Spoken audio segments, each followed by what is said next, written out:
Hello dear students, welcome to Akshay maths. यदि आप ये लाइन देखकर वीडियो देखने आए हैं तो आप बिल्कुल सही जगह आए हैं, क्योंकि आज की इस वीडियो में मैं आपके लिए एक ऐसा धांसू कॉन्सेप्ट लेकर आया हूं जिसे देखने के बाद आपका प्रतिशत में आयतन पर प्रभाव वाला कोई भी क्वेश्चन ऐसा नहीं होगा जिसे आप नहीं सॉल्व कर पाएंगे। तो चलिए एक बेहतरीन कॉन्सेप्ट के साथ आज की क्लास स्टार्ट करते हैं। जैसा कि परसेंटेज की 4th क्लास में मैंने आपको एक कॉन्सेप्ट बताया था कि आयतन पर प्रभाव, आयतन हम 3D फिगर्स का निकालते हैं, 3D यानी 3 डायमेंशन। तो मैंने आपको बताया था कि हमें 3 दर चाहिए। आयतन पर प्रभाव निकालने के लिए हमें कितनी दर चाहिए? 3 दर चाहिए। अब चाहे हमसे आयतन पर प्रभाव किसी का भी पूछा हो, चाहे शंकु का पूछा हो, चाहे बेलन का पूछा हो, चाहे घन घनाभ का पूछा हो, हमें कोई फॉर्मूला याद रखने की जरूरत नहीं है। हमें चाहिए सिर्फ क्या कि हमें 3 दरों की जरूरत पड़ेगी। तो आपके यहाँ 3 ही टाइप के क्वेश्चन बन जाते हैं। पहला टाइप जहां आपको तीनों दर लिख के दे देगा, क्वेश्चन में तीनों दर देकर आपसे आयतन पर प्रभाव पूछेगा। दूसरा टाइप बनेगा जहां 2 दर देकर आपसे प्रभाव पूछेगा, और वहीं तीसरा टाइप बनेगा जहां 1 दर देकर आपसे आयतन पर प्रभाव पूछेगा। तो आपको कोई फॉर्मूला याद रखने की जरूरत नहीं है, सिर्फ ये कॉन्सेप्ट याद रखना है। आयतन पर प्रभाव पूछा है क्वेश्चन में तो दिमाग में तुरंत क्लिक हो जाना चाहिए कि मुझे 3 दर चाहिए। या तो तीनों दर क्वेश्चन में होंगी, या 2 दर होंगी, या 1 दर होंगी। इसी बेहतरीन कॉन्सेप्ट के साथ आज का हम अपना पहला क्वेश्चन लेते हैं। चलिए, फर्स्ट क्वेश्चन है, एक घनाभ की लंबाई में 20% वृद्धि, चौड़ाई में 30% वृद्धि तथा उसकी ऊंचाई में 50% की कमी कर देने पर उसके आयतन पर क्या प्रभाव पड़ेगा?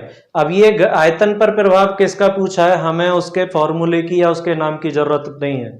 हमें तुरंत क्लिक हो गया कि आयतन पर प्रभाव पूछा है तो हमें 3 दर चाहिए, और क्वेश्चन में हमारी तीनों दर दे रखी है। पहली दर हमें दे रखी है 20% वृद्धि की, दूसरी दर दे रखी है 30% वृद्धि की, और वहीं तीसरी दर दे रखी है 50% कमी की। तो हमें वही सिंपल सा काम करना है, 100 गुणा 120/100 गुणा 130/100 गुणा 50/100, यानी 100 में जोड़ के, 100 में वृद्धि हुई है तो 100 में जोड़ के, और कमी हुई है तो 100 में से घटा कर लिख देंगे। तो 100 में 20 जोड़ा 120, 100 में 30 जोड़ा 130, 100 में से 50 घटाया 50 रह गया। अब कैलकुलेट करेंगे, 50, 100 से 100 कट गया, 2 जीरो से ये 2 जीरो कट जाएंगी, इस 1 जीरो से ये जीरो कट जाएगी, 5 से 5 एकम 5, 5 दूनी 10, 2 से 2 छिक्के 12, और 13 की 6 में गुणा करेंगे तो 78%, यानी 100% था, 78% रह गया। तो क्या हुआ? 22% की कमी हो गई। कितने परसेंट की कमी हो गई? 22% की कमी हो गई। आपको किसी फॉर्मूले की कोई जरूरत नहीं है, बस आयतन पर प्रभाव 3 दर चाहिए। तीनों दर क्वेश्चन में दे दी, काम खत्म हो गया। क्लियर है? चलिए अगला क्वेश्चन देखते हैं। घन की प्रत्येक भुजा में 20% की वृद्धि करने पर उसके आयतन पर क्या प्रभाव पड़ेगा? तो हमें घनवन से कोई लेना देना नहीं, हमें 20% रेट दिए, एक रेट दिए, लेकिन आयतन पर प्रभाव पूछा है तो क्लिक हो जाना चाहिए। हमें 3 दर चाहिए, तो हमें करना क्या है, 100 गुणा 20 को 100 में जोड़ के 120/100, और हम इसी को 3 बार रख देंगे, क्योंकि दर तो हमें 3 ही चाहिए। तो इसी को कितनी बार रख देंगे? 3 बार रख देंगे। 100 से 100 कट गया, 2 जीरो से 2 जीरो कट गई, और 1 जीरो से ये जीरो कट जाएगी, और 12 का क्यूब कितना होता है? 17 28 होता है। ठीक है, तो बटे 10, और 10 को जब कैलकुलेट करेंगे तो कितना? 172.8 आ जाएगा। 100 था, इतना हो गया, तो कितना वृद्धि हो गई? 72.8% की वृद्धि हो गई। उसके आयतन में कितने प्रतिशत की वृद्धि हो जाएगी? 72.8% की वृद्धि हो जाएगी। क्लियर है? चलिए नेक्स्ट। बेलन की त्रिज्या में 20% की वृद्धि तथा उसकी ऊंचाई में 50% की कमी करने पर उसके आयतन पर क्या प्रभाव पड़ेगा? तो हमें 2 दर दी है, एक 20% वृद्धि की दी है और एक 50% कमी की दी है। क्लियर है? तो हमें क्या, इस बार 2 दर दी है, हमें आयतन पर प्रभाव निकालना है, चाहिए 3 दर।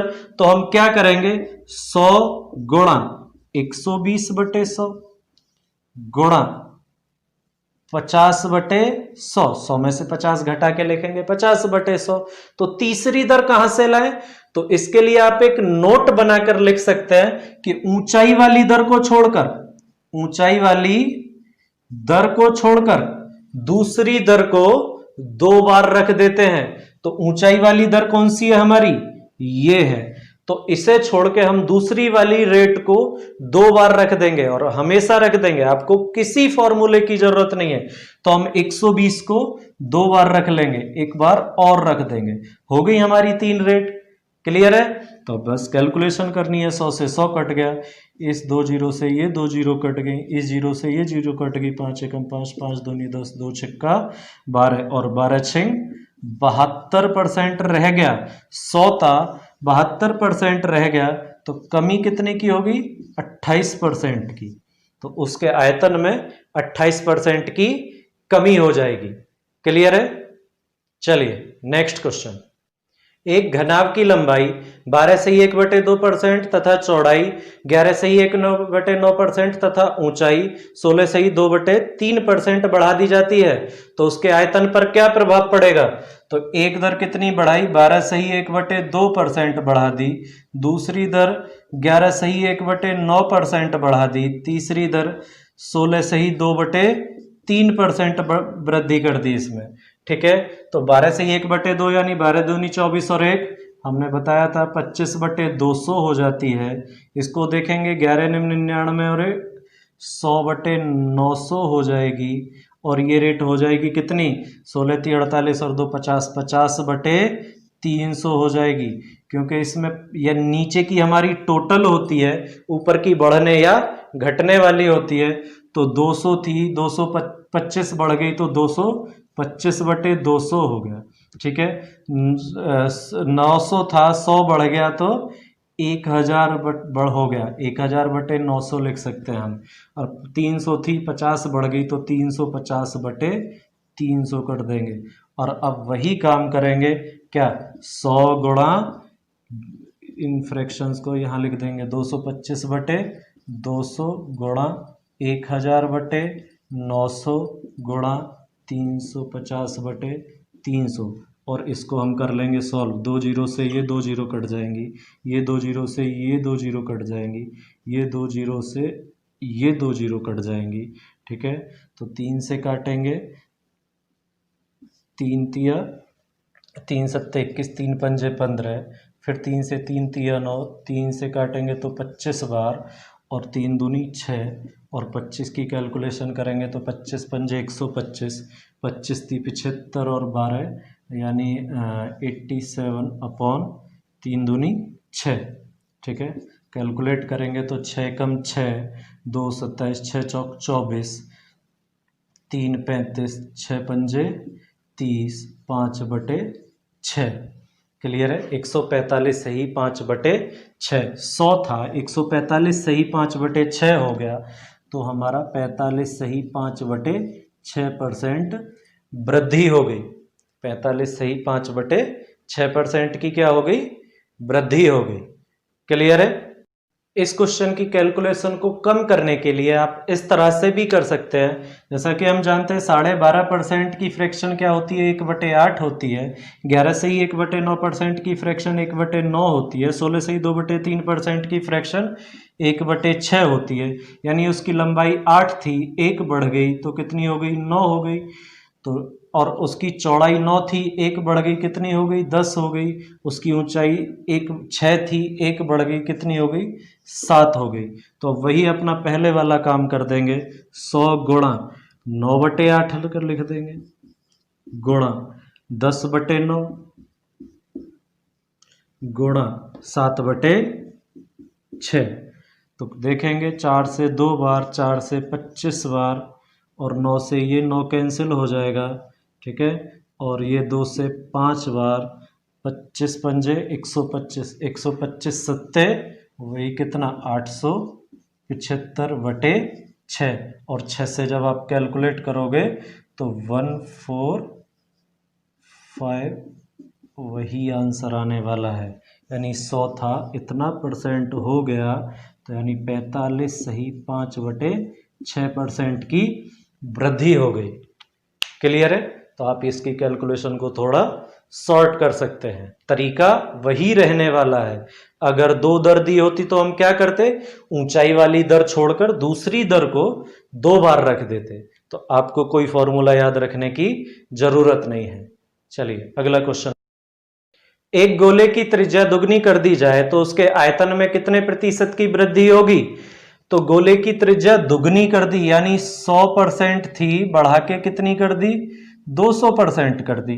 ठीक है, तो हमें गोले के फॉर्मूले से कोई लेना देना नहीं है, हमें अपना वही तरीका ध्यान रखना है कि एक दर दी है, 3 चाहिए आयतन पर प्रभाव निकालने के लिए, तो इसी को 3 बार रख देंगे, 200/100 गुणा 200/100 गुणा 200/100। 100 से 100 कैंसिल, इस 100 से ये 2 जीरो कैंसिल, इस 2 जीरो से ये 2 जीरो कैंसिल, 2 दूनी 4 दूनी 8, 800, यानी 100% था, 800% हमारा आयतन हो गया। तो वृद्धि कितने की हो गई, 700% की। वृद्धि कितने की हो गई, 700% की। तो आपको कोई लेना देना नहीं कि इस बार हमारा गोला दिया है या क्या, आपको सिर्फ ये ध्यान रखना है कि आपको 3 दर चाहिए। क्लियर है? चलिए नेक्स्ट क्वेश्चन देखते। एक शंकु की त्रिज्या में 20% की कमी तथा उसकी ऊंचाई में 12 सही 1/2% की वृद्धि कर दी, उसके आयतन पर क्या प्रभाव पड़ेगा? तो हमें यहां भी 2 रेट दिए, एक 20% कमी की दी है और 12 सही 1/2% किसकी दी है, वृद्धि की दी है। ठीक है, तो हमें 3 दर चाहिए, और जब हमें 2 दर दी हो तो हमें क्या कॉन्सेप्ट लगाना है कि ऊंचाई वाली दर को छोड़कर, ऊंचाई वाली कौन है, ये है, ऊंचाई वाली दर को छोड़कर दूसरी दर को 2 बार रख लेते हैं। तो 100 गुणा 80/100 गुणा 80/100, और इसको रखने के लिए हमने अभी देखा था कि 12.5% की जो फ्रैक्शन होती है 1/8 होती है, तो 8 थी, 1 बढ़ गई तो 9 हो गई, तो हम यहाँ डायरेक्ट 9/8 रख देंगे। इस बार हमने डायरेक्ट रख लेंगे। क्लियर है? तो अब भी कैलकुलेट करो, 100 से 100 कट गया, इन 2 जीरो से ये 2 जीरो कट गई, 8 से ये किए 8 कट गया, 9 72%, यानी 100% था, 72% आयतन रह गया, तो कमी कितने की हो गई, 28% की कमी हो गई। क्लियर है? 28% की कमी हो गई। तो आपको फर्क नहीं पड़ता है रेट कैसी दी है या कैसी नहीं। चलिए नेक्स्ट क्वेश्चन पर चलते हैं। एक अर्धगोले की त्रिज्या में 20% की कमी कर दी गई, उसके आयतन पर क्या प्रभाव पड़ेगा? तो हमें रेट दिए 20% कमी की और 1 दिए, तो हमें अर्धगोला वर्धगोला से कोई लेना देना नहीं है, हमें अपना वही कॉन्सेप्ट लगाना है। जब हमें 1 रेट दी होती है, यानी 100 गुणा 100 में से 20 को घटा के लिखते हैं 80/100, जब 1 रेट दी होती है उसी को हम 3 बार रख लेते हैं, क्योंकि हमें आयतन पर प्रभाव डालने के लिए 3 ही रेट की जरूरत होती है। क्वेश्चन आपकी लैंग्वेज बदलते चले जाएंगे, आपको उसी कॉन्सेप्ट पर काम खत्म हो जाएगा। 100 से 100 कैंसिल, 2 जीरो से 2 जीरो कैंसिल, इस जीरो से ये जीरो कैंसिल, और 8 का क्यूब क्या होता है, 512 होता है बटे 10, यानी 51.2। 100% था, 51.2% रह गया, तो कमी होगी 48.8% की। तो अर्धगोले के आयतन पर कितने परसेंट की कमी हो गई, 48.8% की कमी हो गई। तो आपको इसके फॉर्मूला से कोई लेना देना नहीं है। क्लियर है? चलिए अगला क्वेश्चन। एक घन की प्रत्येक भुजा में कितने प्रतिशत की वृद्धि करें कि उसका आयतन 72.8% बढ़ जाए? तो इस बार हमें आयतन में वृद्धि दे दी है, आयतन में वृद्धि दे दी है कितनी, 72.8% की। ठीक है, हमसे उसकी भुजा में वृद्धि पूछी है, कितने प्रतिशत की वृद्धि करें। क्लियर है? भुजा में वृद्धि पूछी है, तो अगर आप डायरेक्ट आंसर देना चाहते हैं तो आपको इतना सा काम करना होगा कि अगर वृद्धि हुई है, आयतन में वृद्धि हुई है, यानी 100 आयतन था, 72.8% बढ़ गया, तो कितना हो गया होगा, 172.8% बढ़ गया होगा। और इसमें 10,000 की, या 10,000 की गुणा करके इसका क्यूब रूट निकाल देंगे डायरेक्ट। 10,000 की गुणा कर कर इसका डायरेक्ट क्या निकाल देंगे, क्यूब रूट निकाल देंगे। कैसे देखते हैं। ये इस पॉइंट से एक जीरो कट जाएगी तो ये रह जाएगा 72, 28, 1, 2, 3 जीरो। ठीक है, तो जब 3 जीरो की क्यूब रूट देखेंगे तो एक जीरो आएगी, और 7228 किसका क्यूब होता है, 12 का क्यूब होता है। तो हमारा आंसर आ गया 120%, 120%। और लास्ट में हम इसका 100 से डिफरेंस देख लेंगे। 100 से कितना डिफरेंस है, 20% का डिफरेंस है। ठीक है, तो हमारी भुजा में कितने प्रतिशत की वृद्धि हुई, 20% की वृद्धि हुई। क्लियर है। चलिए, ये होता कैसे है वही इसका बेसिक भी देख लेते हैं। इसका बेसिक कॉन्सेप्ट है कि हमारा आयतन 100 था, 72.8% बढ़ गया तो 172.8% हो गया होगा। तो हमें आयतन पर प्रभाव डालने के लिए कितने रेटों की जरूरत होती थी, 3 रेटों की जरूरत होती थी, 3 दरों की जरूरत होती थी। तो 100 गुणा 100 प्लस x, भाई वृद्धि होगी जब इसी बढ़ा है, बटे 100, फिर गुणा 100 प्लस x बटे 100, यानी दर जो भी थी 10 हो, 20 हो, 25 हो, जो भी थी वो 100 में हम जोड़ के लिखते थे। और 3 बार ये काम करते थे, 100 प्लस x बटे 100। एक 100 से ये 100 कट गया और ये 100 प्लस x का क्यूब बन जाता है, और दूसरी तरफ 172.8, और ये 100 और 100 2 बार इसकी इधर गुणा हो जाती है, यानी टोटल कितने की गुणा हो जाती है, 10,000 की गुणा हो जाती है। ठीक है, और यहाँ 100 प्लस x रह जाता है, और ये 72 जब हम इसकी गुणा करेंगे तो 3 जीरो, और आ जाता है इस पर घनमूल। क्या आ जाता है, घनमूल। और ये घनमूल की वैल्यू अभी हमारी 120 आई थी, तो x बराबर 120 और ये 100 माइनस में पहुंच जाएगा, तो हमारा 20%। x हमने मान लिया क्या, उसकी भुजा मानी थी। ठीक है, तो 20%, यानी उसकी भुजा में कितने प्रतिशत की वृद्धि होगी, 20% की। तो आपको इतना काम करने की जरूरत नहीं है, आप डायरेक्ट आंसर दे सकते हैं। क्लियर है। चलिए अगला क्वेश्चन लेते हैं। अभी एक घनाभ की लंबाई में 30% वृद्धि, ऊंचाई में 50% कमी तथा उसके आयतन में 9% की कमी कर दी जाए तो उसकी चौड़ाई पर क्या प्रभाव पड़ेगा। तो इस बार हमसे आयतन पर प्रभाव नहीं, चौड़ाई पर प्रभाव पूछा है। क्या पूछा है, चौड़ाई पर प्रभाव पूछ लिया। तो हम क्या करेंगे कि मान लो उसमें r% की कमी या वृद्धि हुई होगी, हमें पता नहीं अभी कमी होगी या वृद्धि, तो हम प्लस और माइनस दोनों साइन ले लेते हैं। तो यानी उसका आयतन 100% था, 91 हो रह गया, यानी 9% की कमी होगी तो कितना परसेंट रह गया होगा, 91%। यहाँ बीच का काम हम कैसे करते थे भाई, पहली रेट हमें 30% की दी है तो 130 बटे 100, दूसरी रेट 50% कमी की दी है तो 50, 100 में से 50 घटा के 50 ही रह गया, 50 बटे 100।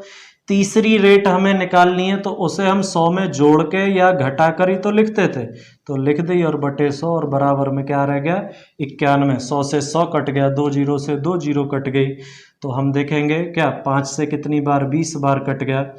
तो 100 प्लस माइनस r बराबर 91 गुणा 20 बटे 13 नीचे आ जाएगा, और 13 से काटेंगे तो 7 बार, 7 दूनी 14, 140%, यानी 100